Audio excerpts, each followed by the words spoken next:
नमस्कार। मुंबई से फिर एक बार आपके सामने देश और जनता के हित में सदैव तत्पर, बिंदास और बेबाक बोलने वाला मैं हूं रविंद्र जैन। आखिर भारत के हर कोने पर बलात्कार, आगजनी घटनाएं, दुर्घटनाएं, आखिर राजनीति षड्यंत्र ये शुरू हो चुका है, क्योंकि चुनाव अभी नज़दीक है। देश की परवाह न किए बगैर हमारे देश के नेताओं ने देश की गति को रोकने का काम किया है। वोट और नोट की गंदी राजनीति ने हमारे राजनेताओं को दैत्य बना दिया है, क्रूर शासक बना दिया है। ये वो टाइम याद आता है जब भारत मुगलों का शासन काल में था। ये भारत अंग्रेजों के शासन काल में था, जब हत्याएं की जाती थी, लोगों को मार दिया जाता था, आवाज उठाने वाले का कत्ल कर दिया जाता था।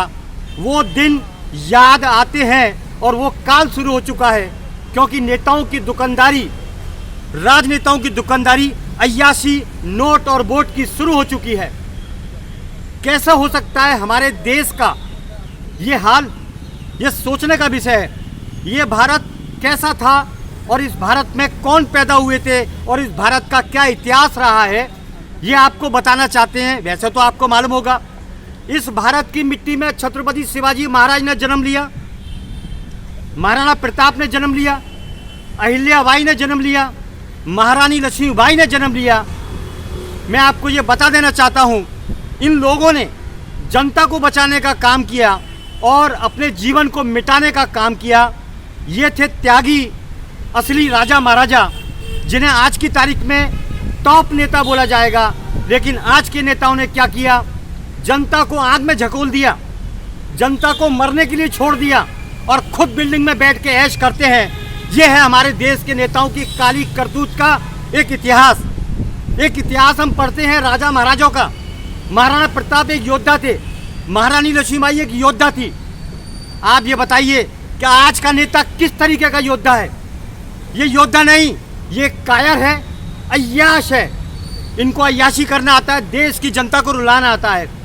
आज मणिपुर में रेप हो जाते हैं, लड़कियों को नंगा घुमाया जाता है, लेकिन सरकार सोती रहती है। तो ऐसी निकम्मी सरकारों को सरकार पर बैठने का, सत्ता पर बैठने का कोई अधिकार नहीं है। सवाल ये उठता है कि 130 करोड़ की जनता क्यों नहीं खड़ी होती?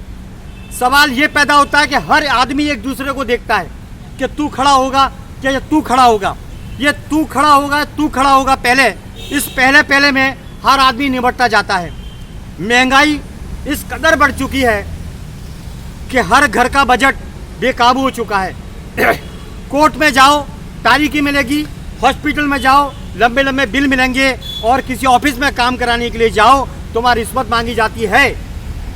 तो ये भारत आज़ाद है या नहीं हमें पता नहीं, लेकिन इतना ज़रूर बताएंगे आपको कि हमारे नेता मुगल और अंग्रेज़ों के कहीं ना कहीं खून से सने हुए हैं। इनके हाथ ये मिले हुए हैं, इसीलिए भारत की जनता को तड़फाने का काम करते हैं। ये वोट लेते हैं कि हम आपको सहूलियत देंगे, आपके लिए काम करेंगे। ये तो वोट और सत्ता पर आने के बाद एकदम गुंडे बन जाते हैं, शासन प्रशासन का गलत इस्तेमाल करते हैं, गलत प्रयोग करते हैं और पब्लिक को हैरान करते हैं। पब्लिक एक तमाशा बन चुकी है और इनके हाथ में हंटर आ चुका है, सत्ता का हंटर। ये मनमानी करते हैं। देशवासियों से अपील करता हूँ, ऐसा कानून बनाया जाए जिसके बारे में अभी बताना चाहता हूँ। इन नेताओं की अकल ठिकाने आ जाएगी। ये 5 साल के अंदर अपनी औलादों के लिए जनता को लूट कर इतना पैसा इकट्ठा करते हैं कि 1000 साल तक यह अय्याशी कर सकते हैं इनका पूरा खानदान। इनके लिए सख्त कानून बनाया जाए कि हर नेता की औलाद को आर्मी में जाना कंपलसरी है। माननीय सर्वोच्च न्यायालय जी और देश की जनता, हमें भारत को अगर बचाना है तो एक कानून जरूर बनाना होगा कि जो भी नेतागिरी करने वाले हैं उनकी एक औलाद आर्मी में जाना जरूरी है। हर नेता की एक औलाद को आर्मी में जाना जरूरी है। ऐसा कानून बने, तब इन्हें समझ में आएगा कि आम जनता को हम मरने के लिए छोड़ते हैं। जब हमारी औलादें बॉर्डर पर लड़ेगी, गोलियां खाएगी, तब इनको दया आएगी और जनता के बारे में सोचेंगे। ऐसा कानून बनाया जाए कि हर नेता की औलाद को फौज में भर्ती किया जाए, उनको बॉर्डर पर लगाया जाए। ये कानून बनते ही नेताओं की नेतागिरी बंद हो जाएगी, दुकानदारी बंद हो जाएगी, इनकी गुंडागिरी खत्म हो जाएगी। ये 100% सच है, क्योंकि उन्हें मालूम है जब सीमा की लड़ाई होती है तो मेरा बेटा भी गोली खा सकता है, वो भी शहीद हो सकता है।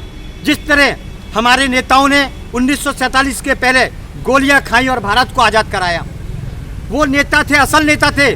और ये नेता हमें गोलियां खिलाते हैं, हमें झूठे आश्वासन की गोलियां खिलाते हैं, मरने के लिए बीच सड़क पर छोड़ देते हैं, जाति पात के दंगे कराते हैं, मंदिर मस्जिद में उलझाते हैं। ये है नेताओं की नेतागिरी। ये दैत्य बन चुके हैं, हमारे देश को ख़त्म करने पर उतारू हैं। और हो सकता है आने वाले टाइम के अंदर अगर आप लोगों ने आवाज़ न उठाई तो वापिस से देश गुलाम होगा। ये बात सच है। इन नेताओं ने अपनी सुरक्षा कर ली है, विधान भवन हो या मंत्रालय हो या कोई भी हो, इन्होंने पूरी व्यवस्था कर ली है। इनके साथ में पुलिस चलती है, आपके साथ में कोई नहीं चलता है, आपका अपना भी अपने साथ में नहीं चलता है। तो दोस्तों, आपके पैसे पर ये नेता पलता है, सरकारें चलती है, आपको बदले में कुछ नहीं मिलता है, आपको बदले में मिलता है तकलीफ, तकलीफ और तकलीफ। भारत का कोई एजेंडा है नहीं, कोई भारत में कानून नाम की चीज़ है नहीं। हर जगह आपको तारीखें मिलेगी, चक्कर खाने को मिलेगी। ये हाल है हमारे भारत के सिस्टम का और कानून का। नीचे से ऊपर तक भ्रष्टाचार, भ्रष्टाचार और भ्रष्टाचार। शिष्टाचार की सिर्फ बातें की जाती है। कोई धर्म की बात करता है, कोई मंदिर की बात करता है, कोई मस्जिद की बात करता है, और इसमें नेता अपनी रोटियां सेकता है। दोस्तों, इन नेताओं के झपके में मत आओ। आप अपनी दिमाग और अक्ल का इस्तेमाल करो और आवाज़ उठाओ। आप मोबाइल के अंदर मत घुसो, वीडियो के अंदर मत घुसो।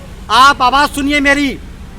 यूट्यूब पर जाइए, रविंद्र जैन मुंबई टाइप करिए और मेरी आवाज़ को सुनिए कि नेताओं का षड्यंत्र क्या है। आपको आपस में लड़वा के ख़त्म कर देंगे और तमाशा ऊपर बिल्डिंग में बैठ के देखेंगे। ये है नेताओं की कालाबाजारी, चालबाजारी। चलिए फिर आऊँगा नए विषय के साथ दोबारा आपके लिए, देश और जनता के हित में बात करने के लिए। मैं हूँ रविंद्र जैन मुंबई से। जय हिंद।